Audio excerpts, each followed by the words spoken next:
We are between the pipes today with Adelphi keeper Dylan Renner off to a phenomenal, I would say, start, but we're kind of coming down the home stretch here of the 2024 men's lacrosse season. Dylan, first off, thanks for joining us. How's your year going in your eyes? First of all, thanks for having me. I think at the beginning of the season we were definitely battle tested. I think maybe it wasn't the exact start we wanted, but I think now looking later into the season, it's kind of the start we needed. It kind of helped us kind of get ready for these closer games we may have and kind of see what we are really made of. Tell me about your defense at this point, because as we record this, you guys have allowed 7, 8, 4, 6, 6, and 5 goals over the last, what is that, 6 games. Uh, Not too shabby. What's clicking? Um, I mean, it's definitely not too shabby to start off, but I think what really helps our defense is the importance of who we are as a group. We may not be the most skilled at times, we may not be the loudest talkers, but we work hard and we play as one. I think that's really important. Um, I think we emphasize also the idea that even if you're the first pole or the last pole, or like the first short stick defenseman or the last one, no matter what, you matter and you help this defense out. And I think playing like that and playing together, you see the energy from the guys who may not play as much on the bench really help us out during the game. What's gotten into you of late as well? I mean, you've had a great season overall. You're second in the country in save percentage, but you've had a 21 save game and a 17 save game in the last week and a half. How do you feel right now? Um, I mean, I'm definitely feeling well. It's definitely nice to finally get over that push. I've had a couple games where I've been in the high teens and I've never actually hit 20. But it's really helped that our defense really connecting. We talk about riding the wave a lot, especially as a defense. You know, it's a game full of goals. It's gonna happen no matter what. So, you know, there's gonna be times we're at our low and there's gonna be times we're at our high. And I think we've kind of understood that idea of just keeping like level headed and keep playing together. And I really can't thank my defense enough. They're giving me great looks, easy shots sometimes just based off great defense makes it really easier to save the ball. I feel like being a lacrosse goalie is one of the truly insane positions you can play in sports because that is not a softball. It is coming in at incredible rates of speed, and you really don't wear a lot of padding. Um, what is it like to be a goalie, and what does it take to decide that that's the job that you want? So I started actually growing up. Um, I played attack at first, and of course, when you're young, no one really wants to play goalie. Um, and I'm the middle, so my older brother played, and my younger brother plays right now. So we always kind of needed someone to hop in, and being the middle child, you're always kind of chosen first. So I hopped into goalie. Um, and as I've gotten older, I've kind of noticed that the idea of playing goalie, yeah, that ball's coming at you. And you know what? Sometimes even today, it's still a little scary. But I think it's just kind of the mental side of it, realizing that A, it is rubber, it's not a metal ball. It's gonna hurt at times. There's also gonna be times where you don't feel that adrenaline's going.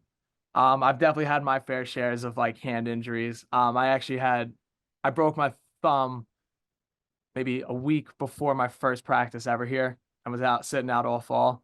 So I've definitely felt that and definitely battled with it. But I always keep that mindset. It's like it bends, doesn't break. So as long as you're not getting hurt, that ball ain't gonna really hurt you at the end of the Who shoots harder in the Renner household, Colin or Tommy? day. When they see this, it's gonna be a big debate. Um, Tommy definitely shoots harder. I got a fast shot myself. I don't like to toot my own horn, but I could definitely shoot it. Colin was definitely more of a feeder. He was definitely a lot smarter, had a better IQ of the game than both of us. So Tommy was definitely more of a downhill dodger. He's got the open shot. He's going to fire it. Colin was also a great X guy, really fed the ball really well. And then I like to say I'm kind of the juice player between all three of us. What's it like to get the three of you guys together? And what is it like to grow up with two brothers that need somebody to shoot on? Getting all three of us together is always fun. There's always a lot of competition, definitely no matter what, especially that there is a first, second, and third place. So we're always trying to compete with each other, trying to see who's best. Um, Having two brothers that always shot always helped a lot. We look back kind of like at COVID, everything was shut down. Um, and I always wanted shots. My little brother is maybe only 3 years younger than me. He was playing with me in high school at the time. So every day we'd wake up. Well, we couldn't go to school. Gyms weren't really open. So we woke up, shot in the morning, maybe go play basketball, hang out for a little. And then the lights came on in the field. We kept shooting at night. So it was always nice to have that like reliance on I have someone who will shoot on me. If I'm struggling with something, I'll send him a text. Hey, do you mind coming to shoot on me? We'll work on this. And I think it's really benefited both of us. I know you said that you've got a pretty good shot as well. No goalie goals yet in your career. Um, is that a bucket list thing for you? It would definitely be nice, of course. You always see the Virginia goalie just scored like 2 weeks ago. Yeah, You always see these that was to goalies. win a game, by the way. Yeah, that was awesome. Noons, I watched that play and I'm sitting on my couch. I stand up. I'm like, that's maybe the smartest and craziest play I've ever seen. But yeah, of course, you always want to score. You always hear about those goalies trying to score. Um, I'm not the fastest. I'm not the most athletic. I think the second I get in the box, our coaches are calling that timeout. But would it be nice? Yes, 100%. How did you start playing lacrosse? Um, so I started playing lacrosse maybe second grade. A bunch of my buddies, we all started growing up and playing together. I have two friends, like two of my best friends, they're playing at Wingate right now. So, my older brother played, their older brothers played. So growing up, it was kind of just like, all right, listen, we're gonna try it. If you don't love it, it's okay. But your brothers are doing it. It's a lot easier to drag you all to the same tournament, same place. So like you're playing lacrosse, and if you don't love it, that's okay. Who'd you look up to? I guess particularly as a goalie growing up. Um, I mean, like you definitely look back in like 2000s. There's like Brian Doherty, Doc. He kind of revolutionized that whole idea of baiting, which is kind of awesome to see. You see a lot of kids do, especially on the one-on-ones now, because one-on-ones are so hard to save and it's so difficult. That you see his style of kind of coming off that pipe a little bit or stepping a little bit left, so you know that that attackman's shooting right. Um, Closer today, definitely Blaze Reardon. You see him; he's a bigger build. He moves really well. Um, I kind of always wanted to look like that, and like you said, the reason he came on is because he scored in the NCAA tournament. So I kind of look at his build and see how I can kind of mobilize like and kind of create that same game if possible. Walk me through how you wound up at Adelphi, because I know you started at LIU for Mhm, your freshman year. mhm. What brought you to Garden City, and why has this been the perfect fit over the last 3 seasons? So I went to LIU my freshman year. Loved it, loved all the guys, but I just felt like I kind of needed a change.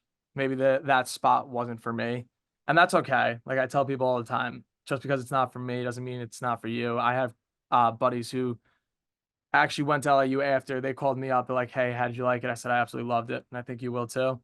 Um, As to the transfer portal, wasn't really sure what I wanted to do. Um, wasn't really looking like at what type of division I wanted to play. It didn't really matter to me. I mean, like as a goalie, there's only one person on the field. It's just you out there. So it's not like where you're an attackman. You could be the fourth attackman and still have a shot at playing every day. Or you could be like the fifth defenseman and still play. It's kind of hard because it's one of those mental positions where it's like when you're the goalie, that's it. Your coach is gonna back you up. So I just wanted an opportunity to play and kind of show people what I had. Um, I did a couple visits and then I sat down with Coach Cat, Coach Volpe, Coach Purdy here at Adelphi, and just absolutely fell in love with the program and everything they were about.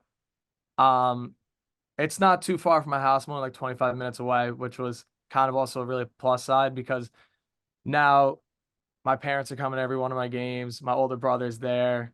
A bunch of my friends who aren't playing anymore, they're coming to all my games. They're watching. So kind of just to be home like that and have that feel of like everyone's there and everyone's rooting for you really does help. You guys are a top five team in the country at this point. You have two losses. They are to number one and number two, both then and now. Um, how do you feel at this juncture with how you guys have progressed? And obviously, you've gone on to an unbeaten conference season at this point. How excited are you to get to a postseason? And hopefully see one of those teams again? And how do you make this a really special year for Adelphi? I mean, it definitely means everything here. You know, it's Adelphi. It's an historically lacrosse program. Um, uh, Postseason honestly is a whole different feeling, and I definitely noticed that my first season here. I got lucky enough. We played in the NE10 championship. We won the NE10 championship my first year here. It was an awesome feeling. Our coaches came up to us. They're like, "Listen, you guys definitely deserved it, but now it's go time. This is what is expected at a program like this." So when we got into that NCAA, it's a whole different feeling. It's a whole different vibe. It's win or go home. To get to it this year would mean a lot. We have a lot of seniors. We all are on the same plan. That's like, this is kind of it. You know, like we're losing maybe 6, 7, 8 starters maybe next year. So it's like time to put our money where our mouth is, put all of our eggs in the basket. I think compared to what we were in the beginning, I think we're a whole different team. Um, I think we play with a lot more energy. We play a lot more like together, which really helps, especially when you get to that postseason. You're really relying on every guy because guys are gonna have bad games. Guys may not do what they're expected. But to play a team like Lenore Ryan or Rollins again really would mean a lot just because of that sour taste we have from the beginning of the season. Well, Dylan, congratulations on getting to this point, and certainly best of luck the rest of the way, and hopefully running into one of those guys again and getting a different result at the end of the day. Yeah, definitely. Thank you again for everything. I really appreciate it.